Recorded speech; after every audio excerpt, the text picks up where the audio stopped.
840 ट्रेनों में से केवल 71 ट्रेन 1.8% हमने डाइवर्ट करी, और वो भी 20 से 24 के बीच में। और वो जो 20 से 24 के बीच में मैंने आपको बताया कि जो ओरिजिनेटिंग स्टेज की रिक्वायरमेंट्स थी, हमने कोशिश करी कि रिक्वायरमेंट आते ही उसको तुरंत नेक्स्ट डे हम उसको मीट विथ करें, और उस मीट विथ करने के चक्कर में यूपी बिहार में जो हमने ट्रेनें भेजी, रूट में कुछ कंजेशन हुआ, और जैसे ही रूट में कंजेशन हुआ, क्योंकि हमारे वरिष्ठ अधिकारी 24 घंटे उसको मॉनिटर कर रहे थे, सो एक समयबद्ध तरीके से उसको हमने डाइवर्ट किया जो डिफरेंट हमारे रूट्स थे। मैं फिर से दोहराना चाहता हूं कि 20 से पहले कोई भी ट्रेन डाइवर्ट नहीं हुई है, 24 के बाद कोई ट्रेन डाइवर्ट नहीं हुई है, केवल 1.8% ट्रेन डाइवर्ट हुई है, और जो ट्रेन डाइवर्ट हुई है वो रूट का ध्यान रखते हुए उसको डाइवर्ट किया गया ताकि सभी ट्रेनें समय पर पहुंच पाएं। 116।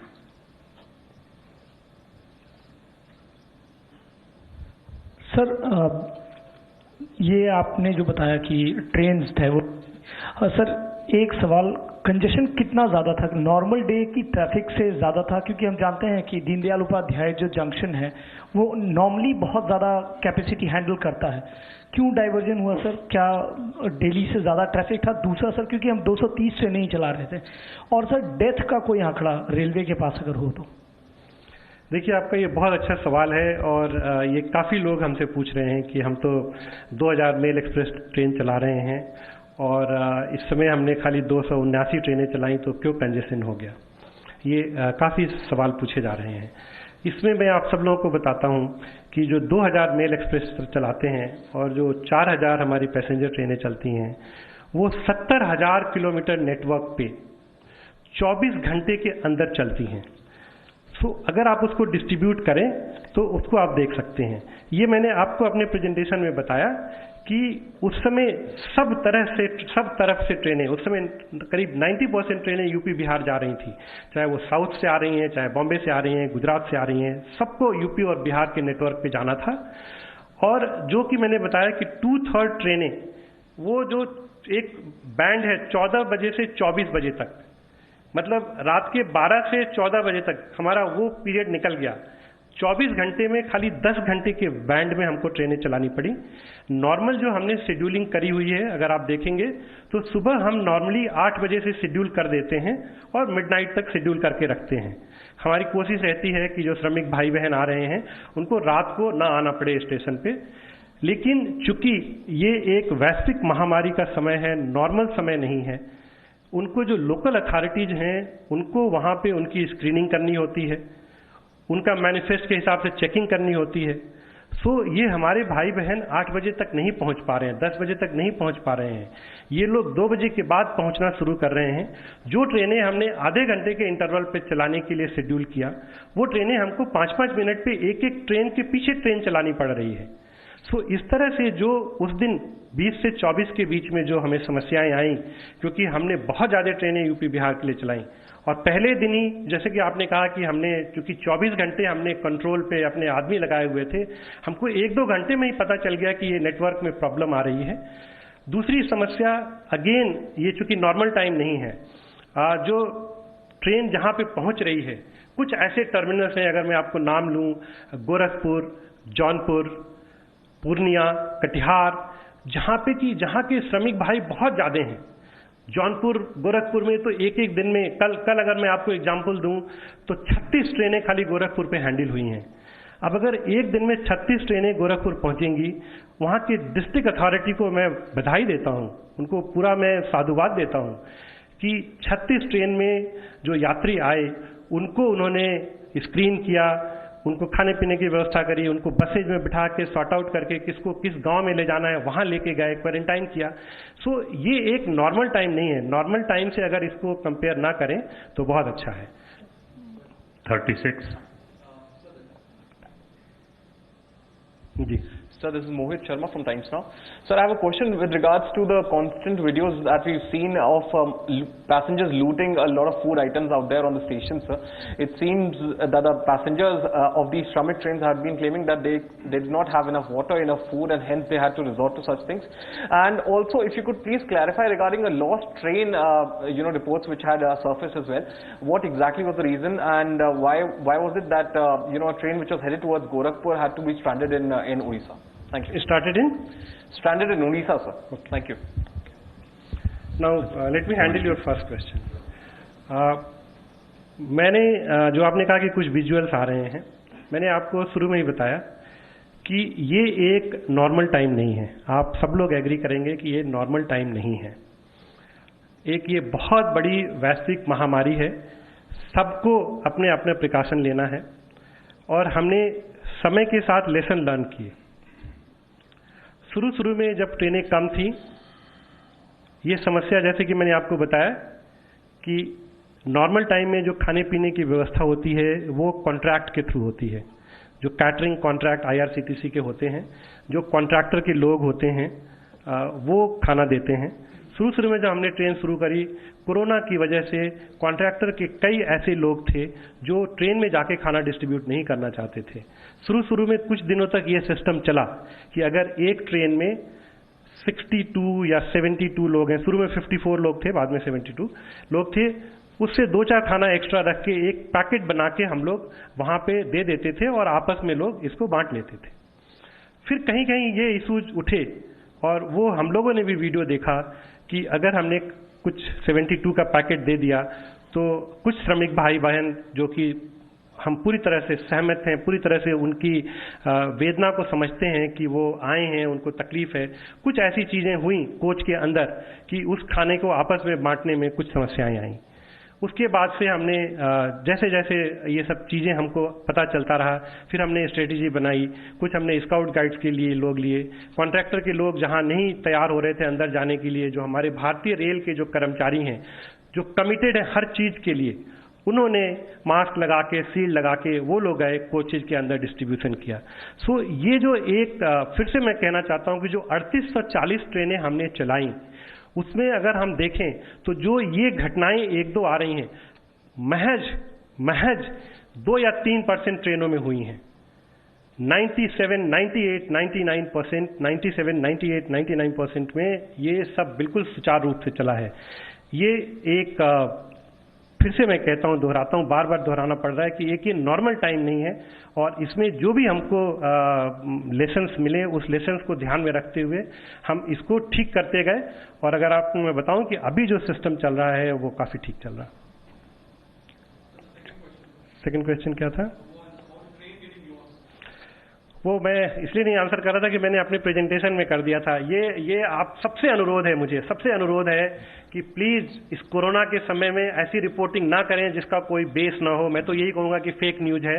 फेक न्यूज इसलिए है, किसी ने कहा कि 9 दिन में सिवान ट्रेन पहुंची, वो ट्रेन 2 दिन से पहले पहुंच गई है. मेरे पास ट्रेन का नंबर और टाइमिंग है, आप में से जो लेना चाहें उसको ले लें. आप इस तरह से न्यूज, फेक न्यूज देना बहुत ही गलत बात है. फिर किसी ने कहा कि वो ट्रेन भटक गई, रास्ता भटक गई. ऐसे थोड़े ना ट्रेन रास्ता भटक जाती है. आपको मैंने बोला कि 71 ट्रेन हैं जो 20 से 24 के बीच में थी. 3840 ट्रेनें अपने नियत रूट पे गई हैं. जो 71 ट्रेन 20 से 24 के बीच में जो 1.8% है, उनको हमने रूट्स डाइवर्ट किए. और रूट्स डाइवर्ट किए, जो बिहार की ट्रेनें थी उनको हमने झारसीगुड़ा रूट से भेजा. झारसीगुड़ा रूट से जो जाती है ट्रेन वो वहीं से जाती है. यूपी की ट्रेनें ज्यादा हो गई थी.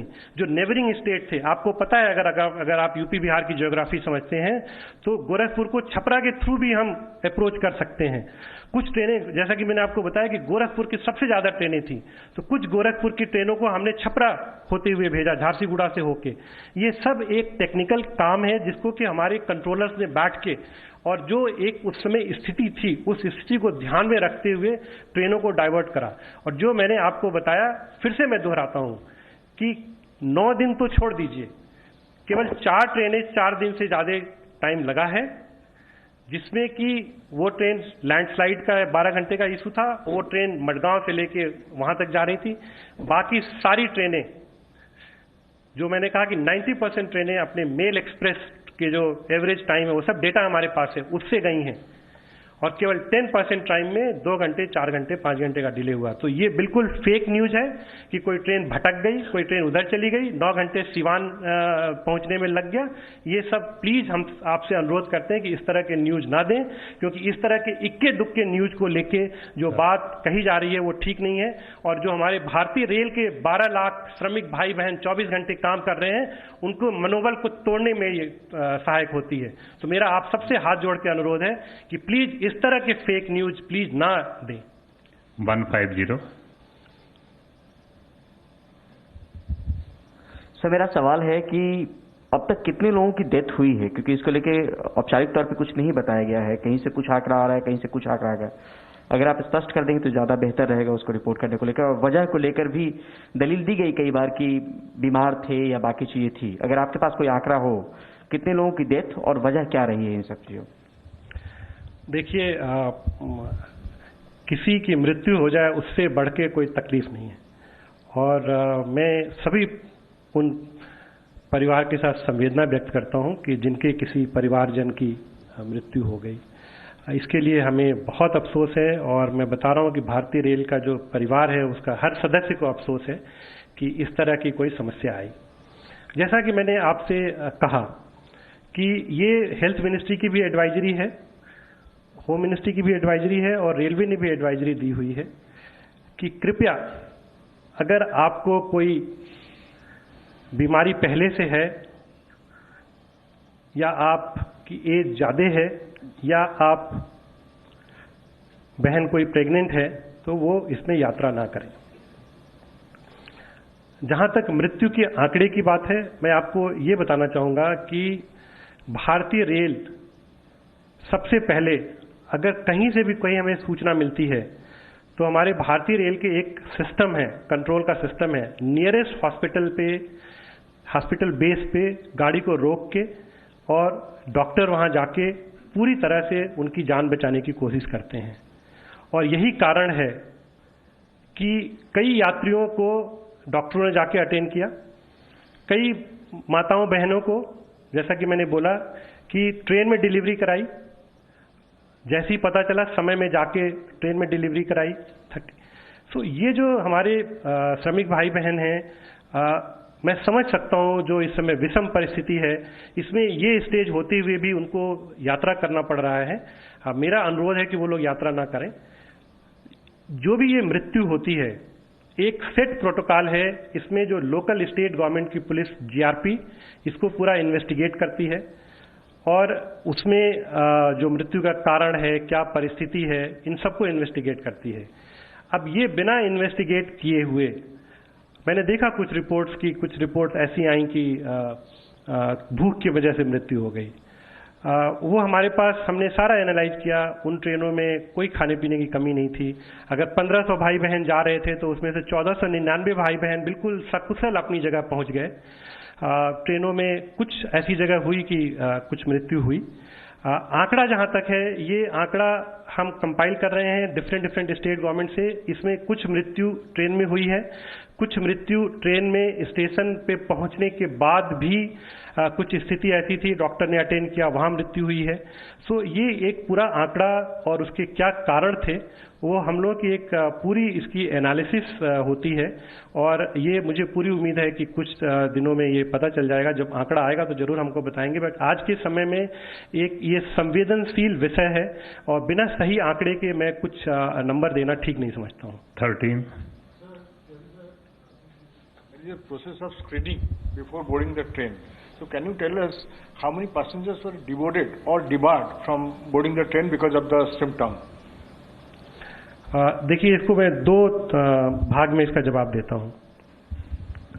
जो श्रमिक स्पेशल ट्रेन चल रही है, उसमें जो प्रोटोकॉल बना हुआ है, उस प्रोटोकॉल में जो स्क्रीनिंग का काम है और एक सर्टिफिकेट जो ओरिजिनेटिंग स्टेट है, वो अपने जहां भी उनको मजदूर भाइयों बहनों को इकट्ठा करते हैं, उस कैंप में उसकी स्क्रीनिंग करते हैं, एक मैनिफेस्ट बनाते हैं, और मैनिफेस्ट में वो एक सर्टिफिकेट देते हैं कि इनको फिजिशियन के द्वारा चेक कर लिया गया है और ये लोग एसिम्प्टोमेटिक है और उस सर्टिफिकेट के बेसिस पे इनको यात्रा करने दी जाती है।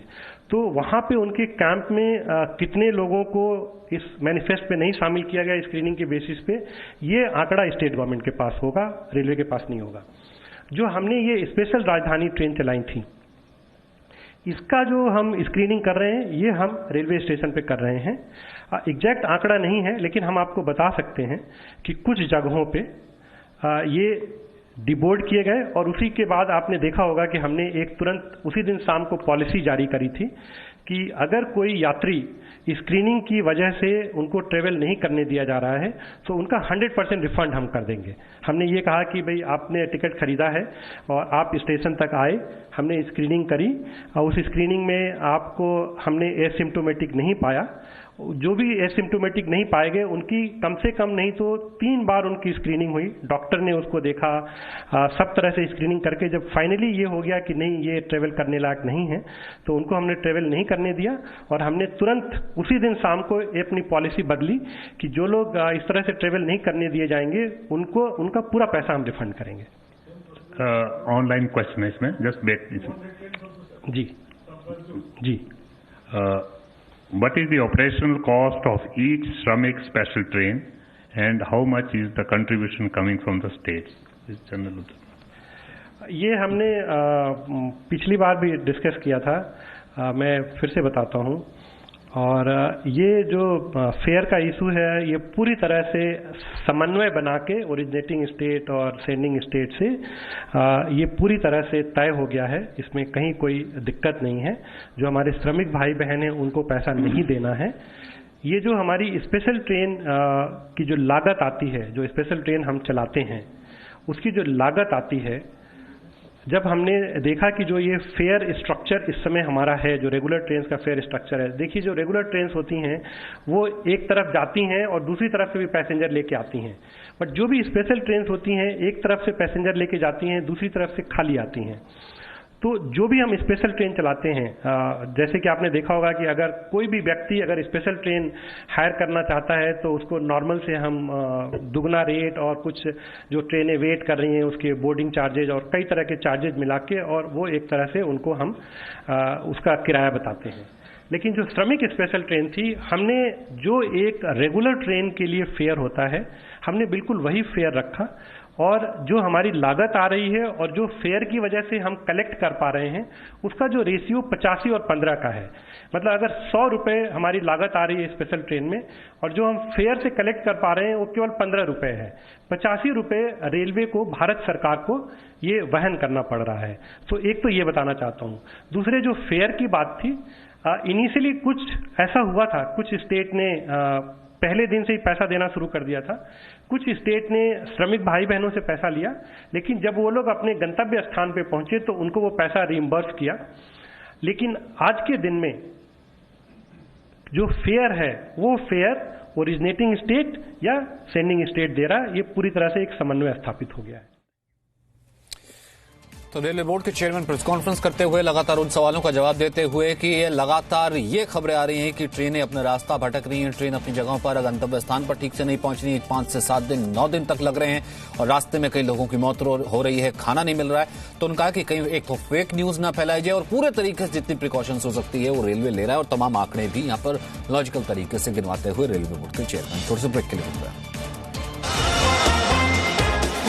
No signal, no worry. Presenting Z News app with live TV, latest updates and expert opinion. Available on Google Play and App Store. Download it now.